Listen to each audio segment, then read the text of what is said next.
तो डिबेट की तरफ जाना चाहता हूं जिसने इंतहाई शिद्दत से पाकिस्तानी जहन को जकड़ा हुआ है गुज़िश्ता 24 घंटे में। सऊदी अरब और पाकिस्तान के दरमियान होने वाला फौजी दिफाई मुआहिदा अभी उसकी स्याही भी खुश्क नहीं हुई थी कि लेने के देने पड़ गए और ये मुआहिदा पाकिस्तान के गले पड़ गया। लेकिन एक ज़ल्मे खलीलजाद ने ट्वीट कर दिया, एम्बेसडर ज़ल्मे खलीलजाद ने उस ट्वीट के अंदर उन्होंने थोड़ा सा ही मेंशन कर दिया कि जनाब बड़ा कॉन्सिक्वेंशियल चीज़ तो हो गई है, लेकिन इसमें शक लगता है कि पाकिस्तान के मिसाइल्स भी यहाँ पे होंगे, शायद पाकिस्तान के न्यूक्लियर वॉरहेड्स भी यहाँ पे आ जाएं, पाकिस्तान जो है उसके मिसाइल से इसराइल को या अमेरिका को खतरा हो सकता है। तो वो GHQ के अंदर एक कोहराम मच गया कि यार ये क्या मुसीबत है, ये तो हम पे इल्ज़ाम लग गया। पाकिस्तान ने बड़ा खतरनाक काम किया है जो पाकिस्तान को नहीं करना चाहिए था। उसके बाद से मसलसल मुख्तलिफ जो उनके टॉकिंग हेड्स हैं वो एक्सप्लेन करने की कोशिश कर रहे हैं कि इसमें कोई न्यूक्लियर कमिटमेंट्स नहीं है, हमारा इजराइल के साथ कोई फटा नहीं है। अब आप पूछेंगे कि अगर पाकिस्तान पर हमला मुआहदे की रूह से जैसा कहा जा रहा है सऊदीया पर हमला समझा जाएगा, तो क्या ऐसी सूरत में सऊदी अरब भारत पर बम और मिसाइल वगैरह बरसाएगा? आप पता नहीं क्यों भूल जाते हैं कि सऊदी अरब ने तो कभी किसी पर पत्थर नहीं बरसाए, मिसाइल किस तरह बरसाएगा? जी हाँ, वो डिबेट जिसका ताल्लुक पाकिस्तान और सऊदी अरब के दरमियान एक दिफाई मुआहदे से है, जिसे एक म्यूचुअल फिर भारत और सऊदीया के आपस में बिलियंस ऑफ डॉलर्स की इन्वेस्टमेंट है। हिंदुस्तान के कई मिलियन अफराद सऊदीया में काम करते हैं। तो इंडिया के भी सऊदी अरब के साथ बड़े करीबी ताल्लुकात हैं। चुनांचे खुदारा जागते रहना और इन मुआहदों पर न रहना। नमस्ते दोस्तों, जय हिंद। हिंदुस्तान स्पेशल में आपका स्वागत है। दोस्तों, सऊदी अरब और पाकिस्तान के बीच एक बड़ा रक्षा समझौता हुआ है, लेकिन अब इस समझौते का विरोध पाकिस्तान में ही शुरू हो गया है। दरअसल पाकिस्तान मीडिया चर्चा कर रहा है कि इस समझौते से अमेरिका पाकिस्तान के लिए बहुत सारी परेशानियां खड़ी कर सकता है। अमेरिका नहीं चाहता कि पाकिस्तान सऊदी अरब के लिए कोई रक्षा समझौता करे। आपको पता है दोस्तों, सऊदी अरब अमेरिका के लिए एक बहुत बड़ी एसेट है, और जब यह एसेट पाकिस्तान जैसे भिखारी मुल्क के साथ जाएगी तो अमेरिका की चिंता बढ़नी जाहिर है। यह समझौता उस समय हुआ जब कुछ दिन पहले मिडिल ईस्ट के देश कतर में हमास नेताओं को निशाना बनाकर इसराइल ने हमले किए। इसराइल के इस कदम से उन खाड़ी देशों में असुरक्षा की लहर दौड़ गई जो अपनी सुरक्षा के लिए लंबे समय से अमेरिका पर निर्भर हैं। अफगानिस्तान और पाकिस्तान के बीच हुए इस समझौते से अमेरिकी डिप्लोमेट ज़ल्मे खलीलजाद ने इस समझौते पर काफी चिंता व्यक्त की है। अब साफ देखा जा सकता है कि अमेरिका भी इस समझौते से खुश नहीं है। थोड़ा सा ही मेंशन कर दिया कि जनाब बड़ा कॉन्सिक्वेंशियल चीज़ तो हो गई है, लेकिन इसमें शक लगता है कि पाकिस्तान के मिसाइल्स भी यहाँ पे होंगे, शायद पाकिस्तान के न्यूक्लियर वॉरहेड्स भी यहाँ पे आ जाएं, पाकिस्तान जो है उसके मिसाइल से इसराइल को या अमेरिका को खतरा हो सकता है। तो वो GHQ के अंदर एक कोहराम मच गया कि यार ये क्या मुसीबत है, ये तो हम पे इल्ज़ाम लग गया।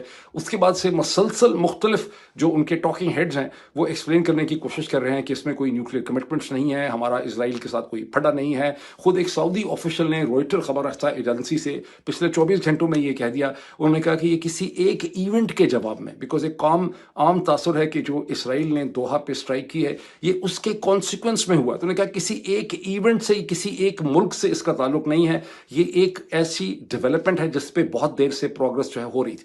मैंने आपको पिछले वीलॉग में ये भी बताया था कि जब शहबाज शरीफ साहब मार्च 2025 में गए, जब वो मार्च 2024 में गए तो भी एक्सपेंडेड डिफेंस जो रिलेशनशिप की बात हुई सऊदी अरब में, जब वो मार्च 2025 में गए तब भी इसे कहते हैं कि एक्सपेंडेड पाकिस्तान के रोल के हवाले से बात हुई।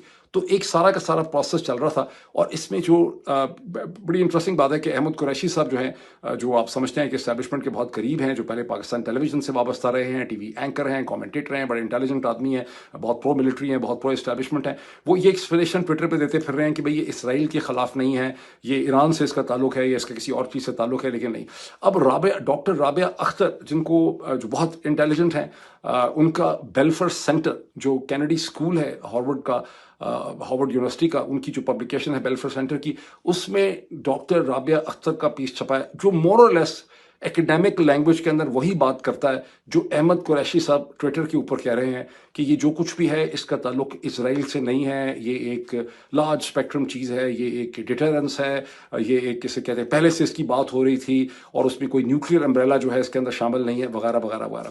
बिल्कुल ज़ाहिर है कि पाकिस्तान की मिलिट्री ये नहीं चाहती कि इस किस्म का तासुर कि हम इसराइल के खिलाफ वहाँ पर चले गए ये कायम हो, मतलब professionally speaking at the same time, ठीक।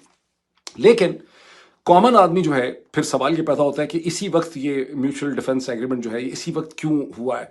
ये इस वक्त इसलिए हुआ है कि تاکہ عام آدمی کو یہی تاثر جائے کہ اسرائیل کی وجہ سے سعودی عرب اور پاکستان کے درمیان، یہ میرا اس میں اس کی ایک ریڈنگ کر رہا ہوں، اور یہ اگلے آنے والے دنوں میں صورتحال اور زیادہ بڑی کلیئر ہو جائے گی آپ کے مائنڈ اب میں۔ آپ پوچھیں گے کہ اگر پاکستان پر حملہ معاہدے کی روح سے جیسا کہا جا رہا ہے سعودیہ پر حملہ سمجھا جائے گا، تو کیا ایسی صورت میں سعودی عرب بھارت پر بم اور میزائل وغیرہ برسائے گا؟ آپ پتہ نہیں کیوں بھول جاتے ہیں کہ سعودی عرب نے تو کبھی کسی پر پتھر نہیں برسائے، میزائل کس طرح برسائے گا؟ پھر بھارت اور سعودیہ کے آپس میں بلینز آف ڈالرز کی انویسٹمنٹ ہے، ہندوستان کے کئی ملین افراد سعودیہ میں کام کرتے ہیں۔ ایسی صورت میں سعودیہ بھارت پر حملہ کرنے سے پہلے کوئی 10 ایک دفعہ ضرور سوچے گا۔ چنانچہ خدارہ جاگتے رہنا اور ان معاہدوں پر نہ رہنا۔ ویسے تو یار لوگ اسے نیٹو ٹائپ ایک معاہدہ بھی کہہ رہے ہیں۔ NATO is a different ball game, NATO اور طرح کا معاملہ ہے۔ نیٹو میں تو ایک ملک کا دوسرے کے ساتھ معاہدہ نہیں ہے، ایک کلسٹر آف کنٹریز ہے جن کی ٹیکنالوجی ایک ہے، جن کی ہر چیز میں یکسانیت ہے، یونیفارمٹی ہے، انٹیگریشن ہے۔ وہ یہ کہہ سکتے ہیں کہ ایک پر حملہ سب پر حملہ متصور ہوگا۔ آپ ایسی بات کس برتے پر کر سکتے ہیں جبکہ آپ کے پاس اپنی ٹیکنالوجی نہیں ہے؟ میں مثال کے طور پہ تھوڑا سا آسان کر دیتا ہوں شہباز شریف صاحب کے لیے بھی، کیونکہ یہ بات طے ہے کہ آپ کوشش نہیں کرتے۔ دیکھیے سعودیہ کے پاس جتنی ٹیکنالوجی ہے وہ ویسٹ کی ہے۔ آپ کو جن جہازوں نے کل سلیوٹ کیا تھا وہ F-15 ہے۔ آپ یقین کیجئے کہ امریکی رضامندی کے بغیر یہ F-15 بھی جو کل آپ کو سلیوٹ کر رہے تھے آپ کی مدد کو نہیں آئیں گے۔ اور پھر بھارت پر حملہ کرنا، ڈونلڈ ٹرمپ ترلے منت کر کے مودی کے ساتھ صلح کر رہا ہے، ہیپی برتھ ڈے کہا ہے اس نے پرسوں سے۔ آپ کو پتا ہوگا 17 تاریخ مودی کی برتھ ڈے تھی اور ڈونلڈ ٹرمپ نے بڑے اہتمام سے اسے ہیپی برتھ ڈے بھی کہا ہے اور ایک بہت زبردست مربوط ٹریڈ ایگریمنٹ کی بنیاد رکھی ہے۔ آپ کے لیے یہ بھی حیرت کا باعث ہوگی۔ میں یہ اس لیے بتا رہا ہوں کہ یہ لمحہ فکریہ ہے، چراغاں پر زور نہ دیں، جو صورتحال آنے والی ہے اس پر فوکس کریں۔ یہ بات اب تک کنفرم ہو چکی ہے کہ بھارت اپنی ٹرمز اینڈ کنڈیشنز پر یہ ٹریڈ ایگریمنٹ کرنے جا رہا ہے، جس میں سر فہرست رشیا سے تیل کی خریداری ہے۔ امریکہ اس سے تو اسے باز نہیں رکھ سکا، دیگر کام کیا کرے گا؟ اور امریکہ نے کھل کے کہا ہے کہ ہماری 25 سال کی انویسٹمنٹ ہے انڈیا میں۔ انڈیا کے بھی سعودی عرب کے ساتھ بڑے قریبی تعلقات ہیں۔